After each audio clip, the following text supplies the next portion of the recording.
नमस्कार, आप देख रहे हैं बिजनेस टुडे बाजार। पिछले कई सालों से बिहार में विकास की रफ्तार को देने की कोशिशें जारी हैं, चाहे बात इंफ्रास्ट्रक्चर की हो या फिर बिजनेस फ्रेंडली पॉलिसीज़ की। और अब इसी कड़ी में बिहार सरकार जो है वो बिजनेस बिहार कनेक्ट 2023 को लेकर आई है। और इस समिट के जरिए बिहार को क्या हासिल होने जा रहा है, इसी पर बात करने के लिए हमारे साथ श्री संदीप पौंडिक जी हैं, जो कि एडिशनल चीफ सेक्रेटरी है बिहार सरकार के। सर, आपका बहुत बहुत स्वागत है। धन्यवाद। सर, सबसे मेरा पहला सवाल, कितना कनेक्ट हो पाया बिहार इस बिहार बिजनेस समिट से? देखिए, हम लोगों ने पिछले एक साल से कोशिश कर रहे हैं कि ज़्यादा से ज़्यादा निवेशक इस समिट में भाग लें, और हम लोगों ने देश में और विदेशों में इसके लिए काफ़ी सारे इन्वेस्टर रोड शोज़ किए।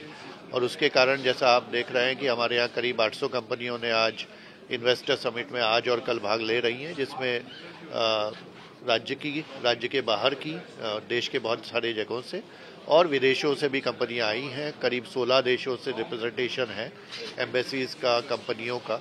तो मुझे लगता है कि एक अच्छी फिर से शुरुआत हुई है जो इंडस्ट्री को बढ़ाने के लिए। सर, मेरा दूसरा सवाल यहाँ पर रहेगा कि कितने हज़ारों करोड़ों के MOU साइन हो रहे हैं इस साल, और अगले साल आने वाले सालों में क्या देख सकते हैं हम लोग?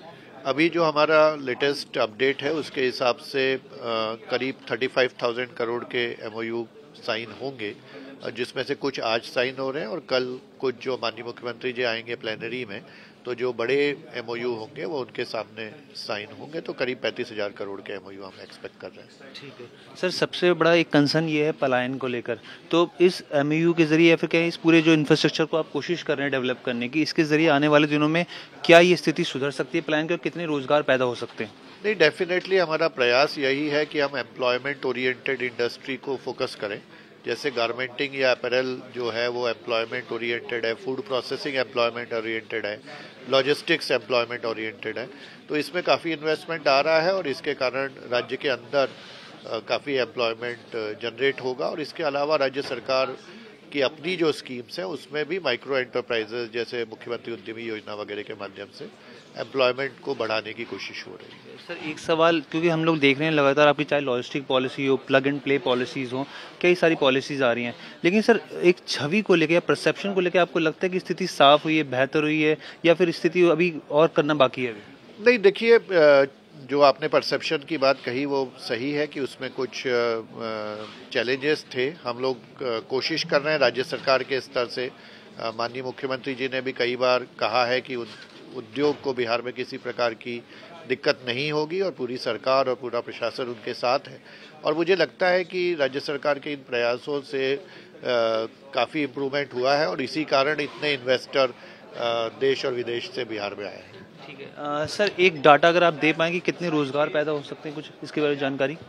नहीं, देखिए, रोजगार चूंकि इन्वेस्टमेंट से डायरेक्टली कोरिलेटेड नहीं है, किसी में ज़्यादा रोजगार होता है, किसी में कैपिटल इन्वेस्टमेंट ज़्यादा होता है, तो वो जब प्रोजेक्ट ज़्यादा स्पेसिफिक होंगे तब हम उसको बताएंगे। मेरा आखिरी सवाल रहेगा सर IT सेक्टर को लेकर, क्योंकि IT सेक्टर को लेकर मैं ये समझना चाह रहा हूँ कि किस तरीके से आप नीति डेवलप कर रहे हैं, क्योंकि खबरें हैं कि इस महीने आने वाली है और उसमें SCZ के थ्रू होगा या अलग से एक पॉलिसी डेवलप की जाएगी, क्या स्थिति रहेगी सर? नहीं, नई IT पॉलिसी अब फाइनल स्टेजेस में है। मुझे लगता है कि जल्दी ही अनाउंस होगी, नोटिफाई होगी, और उसमें हम IT सेक्टर में सॉफ्टवेयर, हार्डवेयर, इलेक्ट्रॉनिक्स सभी के लिए स्पेसिफिक इंसेंटिव्स ला रहे हैं।